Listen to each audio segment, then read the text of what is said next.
Hello friends, என்னோட பேர் Hemamalini. Welcome to Malini's dhaba. இன்றைக்கி நம்ம சேனலில் முருங்கைக்கீரை பொரியல். கீரைகள்லேயே ராஜா முருங்கைக்கீரை தான். அந்த முருங்கைக்கீரையை வச்சு எப்படி பொரியல் செய்கிறதா இந்த வீடியோவில் பார்க்க போகிறோம். முருங்கைக்கீரையில் நிறைய மருத்துவ குணங்கள் இருக்குது. உச்சந்தலையிலேருந்து உள்ளங்கால் வரைக்கும் உள்ள நிறைய பிரச்சனைகளை தீர்க்கக்கூடிய ஒரே மருந்து முருங்கைக்கீரை தான். அந்த முருங்கைக்கீரை பொரியல் டேஸ்ட் ரொம்ப பிரமாதமாக இருக்கும். வாங்க வீடியோவுக்கு போய் அதை எப்படி செய்யலான்னு பார்க்கலாம். வீடியோவுக்கு போகிறதுக்கு முதல்ல இது வரைக்கும் நம்ம சேனலை சப்ஸ்கிரைப் பண்ணாமல் இருந்தால் மறக்காமல் சப்ஸ்கிரைப் பண்ணி வச்சுட்டு பக்கத்தில் இருக்க பெல் பட்டனையும் ப்ரெஸ் பண்ணி வச்சுக்கோங்க. அப்போ தான் நான் போடுற வீடியோஸ் உங்களுக்கு நோட்டிஃபிகேஷன் வரும். வாங்க டிலே பண்ணாமல் வீடியோவுக்கு போகலாம்.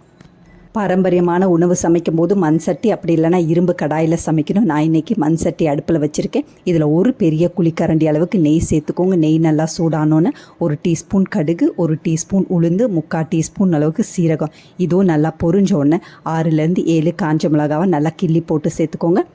மிளகாவும் நல்லா பொரிஞ்ச உடனே இதில் 10 சின்ன வெங்காயத்தை நல்லா பொடியாக நறுக்கி சேர்த்துக்கோங்க. சின்ன வெங்காயம் இல்லாதனால நான் பாதி சின்ன வெங்காயமும் கொஞ்சமாக பெரிய வெங்காயம் நல்லா பொடியாக நறுக்கி வச்சுருக்கேன். அதை இப்போ சேர்த்துக்கலாம். அதையும் சேர்த்து நல்லா வதக்கி விட்டுக்கோங்க. 2-3 நிமிஷம் கைவிடாமல் நல்லா வதக்கி விட்டுக்கோங்க.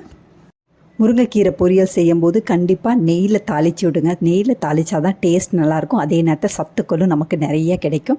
இந்த அளவுக்கு வெங்காயம் வதங்கினோன்னு நான் ஏற்கனவே மீடியம் சைஸ் முருங்கைக்கீரை எடுத்து நல்லா கழுவிட்டு காம்பெல்லாம் இல்லாமல் நல்லா ஆஞ்சிட்டு இலைகளை மட்டும் எடுத்து வச்சுருக்கேன். அந்த முருங்கைக்கீரையை இப்போ நம்ம சேர்த்துக்கலாம். முருங்கைக்கீரையும் சேர்த்துட்டு கைவிடாமல் 2-3 நிமிஷம் நல்லா வதக்கி விட்டுக்கோங்க. இப்போ இருக்க காலகட்டத்தில் ஆண்களுக்கும் சரி பெண்களுக்கும் சரி அழகான கூந்தல் வேணும்னு தான் ஆசை. அந்த மாதிரி ரொம்ப அடர்த்தியான கருமையான கூந்தல் வேணும்னா கண்டிப்பாக முருங்கைக்கீரையை எந்த விதத்துலையாவது டெய்லி எடுத்துக்கணும். அப்படி எடுத்துக்கிட்டால் உங்களோட கூந்தல் நல்ல பளபளப்பாக கருமையாக நல்ல நீளமாக வளரும். இந்த அளவுக்கு நல்லா வதங்கினோன்னு பொரியலுக்கு தேவையான அளவு உப்பு சேர்த்துக்கோங்க. உப்பையும் சேர்த்து நல்லா வதக்கி விட்டுக்கோங்க.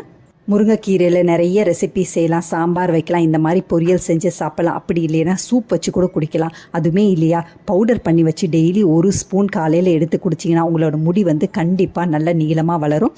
இந்த அளவுக்கு நல்லா வதங்கினோன்னா நான் ஏற்கனவே 1/3 கப் அளவுக்கு துவரம்பருப்பு எடுத்து 1/2 மணி நேரமாக ஊற வச்சு மண் சட்டியில் இந்த மாதிரி நல்லா முத்தாக வேக வச்சுருக்கேன். பருப்பு நல்லா மலர்ந்து வெந்திருக்கு, ஆனால் குலையாமல் இருக்குது. அந்த பருப்பை இப்போ சேர்த்துக்கலாம். அதோட 1/4 கப் அளவுக்கு தேங்காய் துருவல் சேர்த்துக்கோங்க. தேங்காய் துருவல் உங்கள் டேஸ்ட்டுக்கு ஏற்ற மாதிரி சேர்த்துக்கோங்க.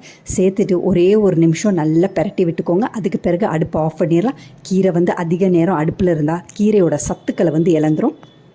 ஹெல்த் கான்ஷியஸ் உள்ளவங்க அப்படி இல்லைன்னா வெயிட் லாஸ் பண்ணணுன்னு நினைக்கிறவங்க முருங்கைக்கீரை சூப்பை எடுத்துக்கலாம். முருங்கைக்கீரை நல்லா கழுவிட்டு சின்ன வெங்காயம், பச்சை மிளகா, சீரகம், மிளகெல்லாம் நல்லா தட்டி போட்டு எண்ணெய் எதுவும் சேர்க்காமல் பருப்பு தண்ணியில் வச்சு வேக வச்சு அந்த தண்ணியை குடிச்சிங்கன்னா டேஸ்ட்டும் நல்லாயிருக்கும். வெயிட் லாஸ்க்கு நல்ல மருந்தாகவும் உங்களுக்கு இருக்கும். ரொம்ப பிரமாதமான ரொம்ப சிம்பிள் அண்ட் ஈஸியாக நிறைய ப்ரோட்டீன், விட்டமின்ஸ், கால்சியம்ஸ்னு நிறைய சத்துக்கள் அடைஞ்ச முருங்கைக்கீரை பொரியல் ரெடி ஆகிடுச்சு. இதே மாதிரி அளவுகளோட நீங்களும் இந்த பொரியலை செஞ்சு பாருங்கள். செஞ்சு பார்த்துட்டு எப்படி இருக்குன்னு கமெண்ட் பண்ணுங்கள். கண்டிப்பாக உங்களுக்கு பிடிச்சிருக்கும். இதில் நிறைய ப்ரோட்டீன் சத்து வேறு இருக்குது. குழந்தைகளோட வளர்ச்சிக்கு கண்டிப்பாக இது முக்கியம். அதே நேரத்தில் வயதானவர்களுக்கும் ப்ரோட்டீன் சத்து ரொம்ப முக்கியம். இந்த மாதிரி பொரியலை செஞ்சு பார்த்துட்டு எப்படி இருக்குன்னு கமெண்ட் பண்ணுங்கள். பிடிச்சிருந்தா இந்த ரெசிபியை உங்கள் ஃபேமிலி ஃப்ரெண்ட்ஸோட ஷேர் பண்ணுங்கள், லைக் பண்ணுங்கள், சேவ் பண்ணி வச்சுக்கோங்க. இந்த மாதிரி ரெசிபிஸ் வேணும்னாலும் மறக்காமல் நம்ம சேனலை சப்ஸ்கிரைப் பண்ணி வச்சுக்கோங்க. தேங்க்ஸ் ஃபார் வாட்சிங் ஃப்ரெண்ட்ஸ்.